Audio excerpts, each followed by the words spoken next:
Plot summary of Anna Karenina by Leo Tolstoy. The Oblonsky house is in turmoil. Stiva Oblonsky, a genial aristocrat, has had an affair with the children's former governess, and his wife, Dolly, is furious. She is devastated and refuses to leave her rooms. Oblonsky tries very hard to feel guilty, but he's too merry and affable and too prone to enjoy life to feel too remorseful.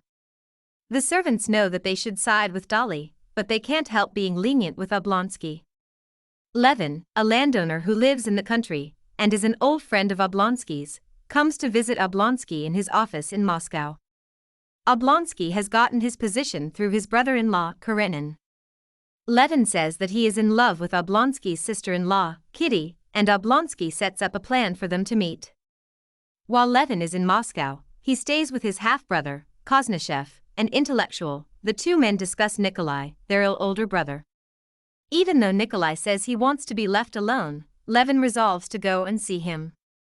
Levin goes to the skating rink where Oblonsky had arranged for him to meet up with Kitty. Sure enough, she is there, and he can show off his physical prowess. Oblonsky warns Levin of a rival suitor, a dashing young military officer named Vronsky. Levin visits Kitty and proposes to her, but Kitty is smitten with Vronsky and refuses Levin. The next day, Oblonsky and Vronsky both go to the train station. Oblonsky is there to meet his sister, Anna, and Vronsky is there to pick up Countess Vronsky, his mother. As soon as Vronsky and Anna make eye contact, they fall in love. At the same time, a worker falls under the train and is killed. Ever since Dolly found out about Oblonsky's affair, she has remained isolated from society with her children. Anna greets Dolly compassionately and sympathetically. When Kitty arrives at the Oblonsky house, Anna is warm to her, and Kitty looks up to Anna. However, at the ball that is held soon after Kitty and Anna arrive, Anna dresses her best and steals the spotlight. Vronsky is clearly captivated by her, and though he dances some waltzes with Kitty, he saves the most important dances for Anna, demonstrating that he is in love with Anna, not Kitty.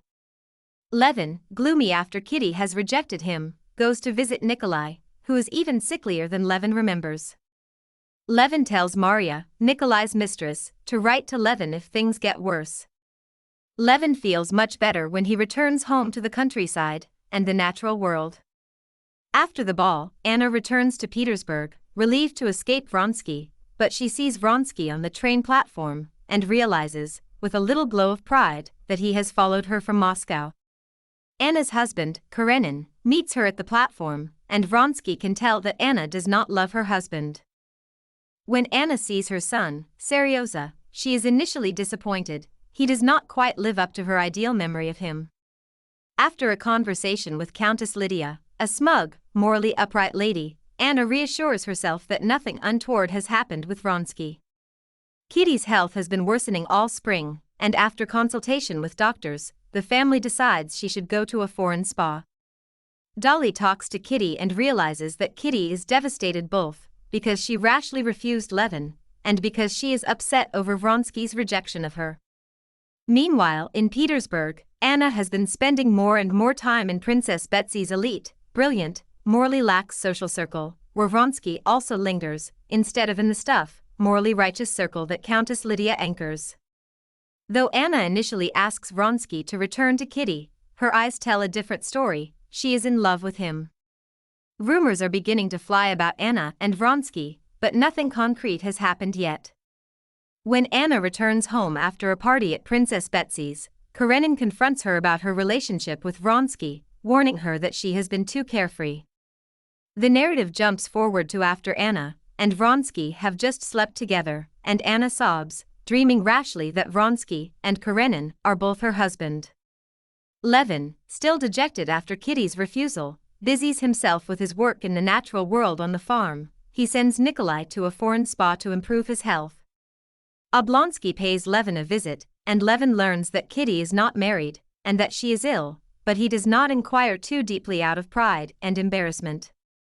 Oblonsky and Levin discuss a tract of forest that Oblonsky is selling. Levin thinks that Oblonsky is getting swindled. Ever since the affair with Anna, Vronsky's external life has remained essentially the same. He's still a popular officer in the regiment. Vronsky buys a new horse, frou-frou, for the upcoming officer's steeplechase. Just before the race, Vronsky visits Anna, who tells him that she's pregnant. Vronsky is almost late for the race, but he makes it back in time. Frou-frou is excitable, and though Vronsky almost rides her to victory, he shifts incorrectly on her near the end. She breaks her back and must be killed. Although the relationship between Anna and Karenin has appeared the same externally throughout Anna and Vronsky's affair, on the inside, it is crumbling. At the race, Anna only has eyes for Vronsky. Afterwards, Karenin admonishes her to keep up appearances. At the German spa, Kitty meets Varenka, a humble, virtuous young girl. She is the ward of Madame Stahl, an outwardly pious old society lady. Varenka aids Petrov, a painter at the spa. Kitty attempts to do the same, but the painter develops a crush on Kitty. Kitty realizes that she must be true to herself, rather than attempt to follow another person's way of living life. The arrival of the old prince, Kitty's father, also helps to expose Madame Stahl as a hypocrite. As a respite from his intellectual life, Konstantin, Levin's half-brother, goes to visit Levin on his farm, which makes Levin uncomfortable because life on the farm is anything but relaxing for him. Konstantin lectures Levin for withdrawing from public affairs, but Levin is more concerned with actually plowing his fields than with the philosophical issues surrounding peasant life. Levin finds deep fulfillment when he joins the peasants in mowing. Dolly has moved to her country estate with her children for the summer to save money, but the estate is falling apart. Oblonsky writes to Levin to ask him to help Dolly. When Levin arrives, Dolly has the estate under control, but she is nevertheless happy to see him. Dolly mentions Kitty, which makes Levin angry and embarrassed. But when he sees Kitty passing in a carriage, his love for her is renewed. Karenin wants to keep up his reputation in society. He decides that the best punishment for Anna is to refuse her request for a divorce and to forbid her from seeing Vronsky anymore. Anna is shocked and furious. She writes Karenin a letter saying that she is taking Seryoza and going to Moscow, but in the end, she tears up the letter. Instead of going to Moscow, she goes to Princess Betsy's croquet party, where she hopes to see Vronsky. When Vronsky isn't there, she arranges to meet with him through a complicated interchange of notes. Although Vronsky appears to live the same carefree life as all the officers of the regiment, he is much more scrupulous both with his finances and with his reputation than most. However, Anna's pregnancy throws him for a loop, as he does not know how to proceed with his normal rules of conduct. When his old colleague Serpukhov visits, who has just received a big promotion, Vronsky realizes that his affair with Anna has been holding his career back. When Vronsky and Anna meet, Vronsky encourages her to press Karenin for a divorce. Anna, however, says that this is impossible because with a divorce she will never see Seryoza again. Karenin has a major political triumph with a successful speech, and that same night, Anna confronts Karenin and tells him that they cannot live as man and wife. Levin has come to hate the farm labor he once loved. Kitty is on Dolly's estate nearby, which distracts Levin so much that he goes to visit his friend Sviazhsky, who tries to set Levin up with his sister-in-law. Sviazhsky's actions contradict his philosophies. Though he purports to be against serfdom, he runs his farm as though the peasants are serfs. Sviazhsky says that education is the key to improving peasant life, but Levin disagrees. Levin realizes that farming only works when the peasants are incentivized. Though the peasants are resistant to Levin's reforms initially, they eventually come around to his ideas. Nikolai visits the farm. He is sicker than ever, and his visit causes Levin to start thinking about death and mortality. Anna and Karenin remain married, but their marriage is only a facade, upheld solely for reputation's sake. Despite Karenin's explicit demands to the contrary, Vronsky appears at the Karenin household. Anna is pregnant and no longer as beautiful as she once was. She is irritable and jealous, though she and Vronsky still share a bond stronger than ever. It turns out that Anna and Vronsky have had the same ominous nightmare involving a peasant man speaking in French. Karenin is furious that Vronsky has arrived in his house. Karenin says that he is taking Seryoza and moving to Moscow, and does not relent when Anna implores him to let her have custody of her son. Karenin snatches Vronsky's love letters to Anna and takes them to a divorce lawyer, but it turns out that they are insufficient evidence to prove adultery. Karenin runs into Oblonsky, who invites him to a dinner party at his house, though Karenin refuses at first, telling Oblonsky that he is getting a divorce from Anna. He eventually accepts. When Levin arrives at the Oblonskys' dinner party, all he can think about is seeing Kitty again. Both Levin and Kitty are keyed up with emotion. The discussion turns to infidelity, which makes Karenin deeply uncomfortable. Karenin tells Dolly that he is planning to divorce Anna, and though Dolly begs him to reconsider, he remains firm. Meanwhile, at the dinner party, Levin proposes to Kitty nearly wordlessly with a special code. They are so in sync with each other's desires that they don't need any words to show their love, and to become engaged to be married. The next day, in a blissful haze, Levin calls on Kitty and her parents. He shows her a diary that reveals all his secrets, i.e., that he is agnostic and not a virgin, and she forgives him. After the dinner party, Karenin receives 2 telegrams, one saying that he has not received a promotion he'd wanted, and the other saying that Anna is dying in childbirth, and that she begs his forgiveness. When he arrives at her bedside, he sees Vronsky, and realizes that Vronsky loves her as well. Anna has delivered a baby girl, but it does not seem as though Anna will survive, and Karenin forgives both Anna and Vronsky. Karenin feels buoyed by his own ability to forgive. Vronsky is in despair. He attempts to shoot himself, but ends up wounding without killing himself. Even when Anna doesn't die, Karenin still accepts the daughter as legally his own and feels uplifted with spiritual joy at his forgiveness. Vronsky accepts a post in Central Russia, and Princess Betsy begs Karenin to allow Vronsky to visit one last time. Karenin says that it's Anna's decision, and Anna refuses to see Vronsky again. Oblonsky suggests to Karenin that Karenin grant Anna a divorce, and Karenin concedes that this is the best option. Upon hearing the news that Karenin has agreed to the divorce, Vronsky goes to visit Anna, and the two embrace passionately. He abruptly turns down his post in Russia, and he and Anna leave for Italy without accepting Karenin's offer of divorce. The marriage preparations for Kitty and Levin proceed quickly. Though Levin expresses his religious doubts to the priest allows Levin to proceed with the marriage anyway. Despite some last-minute comical mishaps and fumbles, the wedding itself proceeds beautifully. Kitty and Levin truly seem to have an equal partnership. Meanwhile, Vronsky and Anna have been traveling in Italy.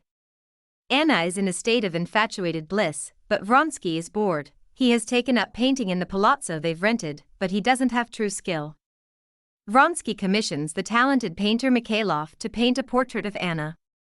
Upon seeing the true painter's portrait, Vronsky abandons his own work and grows even more dissatisfied with Italian life. Levin and Kitty slowly adjust to married life. Though initially they quarrel often, they eventually settle into a routine. Levin is unable to get much work done on his book while Kitty is around, and he doesn't understand why she is so obsessed with housework. Kitty, for her part, is preparing to have a baby. They receive a letter from Maria, Nikolai's mistress, saying that Nikolai is very ill. Levin and Kitty both travel to visit him. Levin is so emotionally shaken that he becomes useless around Nikolai, but Kitty takes charge, dealing instinctively and expertly with all the pragmatic arrangements. Nikolai declines slowly, his illness lingering, but he eventually passes away. At nearly the same moment of his death, Kitty learns that she is pregnant. Anna and Vronsky return to Petersburg. Countess Lydia calls on the grief-stricken Karenin and offers herself as a confidant. Lydia attempts to drive an even greater wedge between Anna and Karenin by refusing to answer Anna's request to see Seryoza. When Karenin learns that Anna is in Petersburg, he is horrified, which delights Lydia.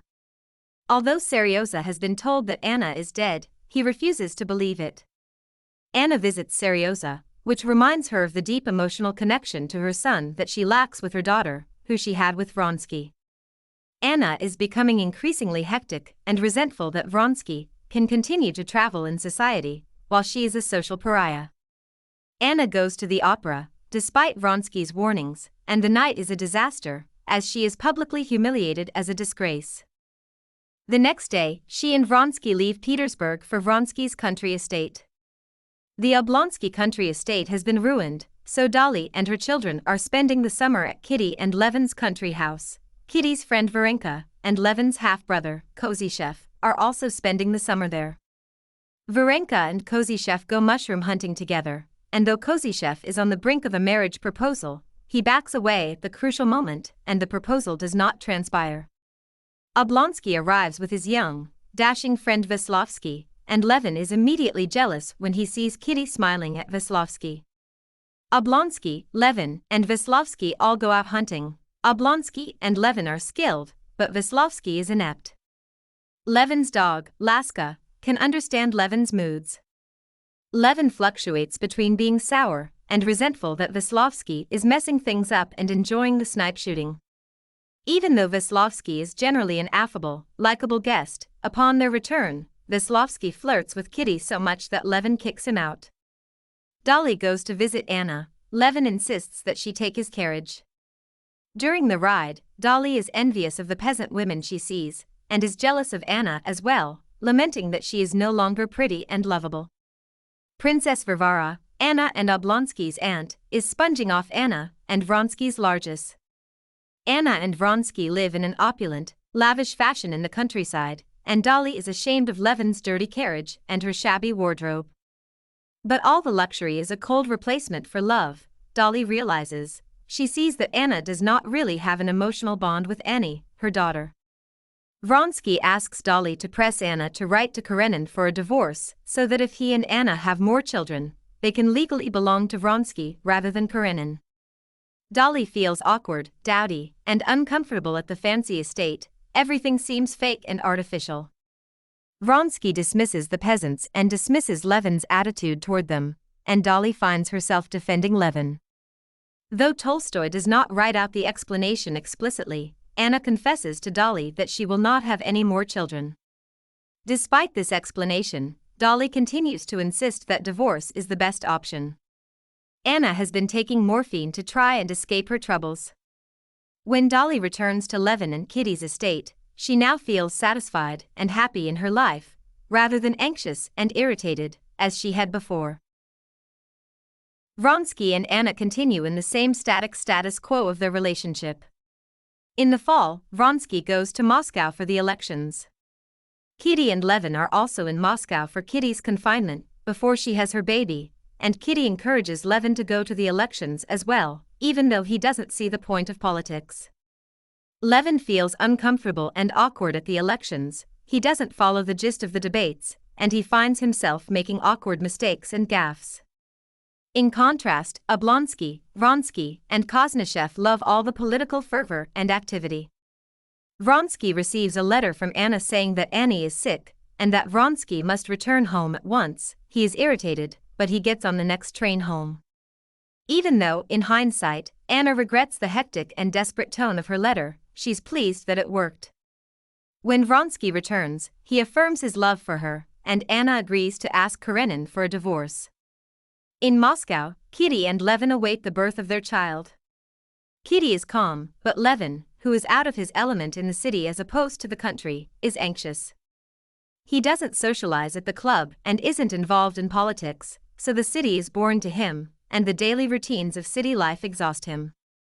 Levin visits his friend Katavasov and the scholar Merev, who likes the sound of his own voice much more than listening to Levin's project. He goes to a concert with Wagnerian-style music, but is puzzled by the aesthetic and doesn't know what to think. Levin drops by the club, which is unusual for him. He relaxes and jokes with everyone, even Vronsky. Oblonsky insists that Levin accompany him on a visit to Anna. Oblonsky says that Anna is lonely in Petersburg, passing the time in writing a children's book and caring for an English family. Levin is first struck by Mikhailov's portrait of Anna, and is then smitten with the woman herself. When Levin returns home, Kitty can tell by his blushes that he has developed a crush on Anna, and she is devastated. They talk about it until the wee hours of the morning. Anna, whether consciously or unconsciously, makes every man who meets her fall in love with her. However, Vronsky's affection is fading. Anna is waiting in suspense to hear whether or not Karenin will grant her the divorce. Very early the next morning, Kitty goes into labor. Even though he's a non-believer, Levin finds himself instinctively praying. He dashes out in search of the midwife and the doctor, who feel no rush to return back quickly. Kitty's labor is long and difficult, and Levin wanders around in an extremely emotional, helpless state the whole time. Just as when Nikolai died and Levin was paralyzed with his strong feelings, he finds himself similarly unable to do anything but become an emotional wreck during Kitty's labor. When Mitya, their son, is finally born, Levin sees the son himself as superfluous to the fact that Kitty has emerged alive and well. The Oblonskys have no money left, and Oblonsky resolves to get a new, more well-paid bureaucratic position. He goes to speak with Karenin both about the position and about the situation with Anna. Oblonsky tells Karenin that Anna no longer demands custody of Seryosa and simply wants a divorce. Before Karenin makes his decision, however, he and Countess Lydia consult with Jules Landau, a French psychic who is supposedly clairvoyant. Oblonsky sits in on the séance, and the session confuses him so much that he's uncharacteristically at a loss for words. The next day, Karenin says that based on what Landau uttered in his trance, Karenin will not grant Anna the divorce. Meanwhile, Anna and Vronsky's relationship has disintegrated. Anna clings desperately to him, and Vronsky yearns for freedom. They bicker constantly. Anna is hysterically, irrationally paranoid. They agree to go to the country, but when Vronsky says he must visit his mother first, Anna flies into a jealous rage. They have a quarrel that lasts longer than a day, which is unprecedented for them, as they typically fight intensely and often but briefly. Anna sends a flurry of complicated and somewhat contradictory messages to Vronsky, only some of which he receives. Anna goes to visit Dolly. When Anna looks in the mirror, she doesn't recognize herself. On the journey to Dolly, her thoughts are fractured, and she resolves that she will leave Vronsky. Kitty is also visiting Dolly. Though Kitty avoids Anna at first, and though Anna is somewhat cruel to her, Kitty realizes that Anna is not in her right mind and treats her with compassion. Anna returns home to find a note from Vronsky saying that he will come soon, but not immediately. He's only responding to the telegram of her that he saw, and she resolves to go and meet him at the train station. Because Anna herself is so hysterical and miserable, she sees everyone around her as in despair as well.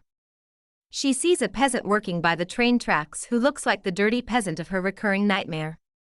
In utter misery, Anna kneels on the train tracks in front of the oncoming train. It is 2 months after Anna's death.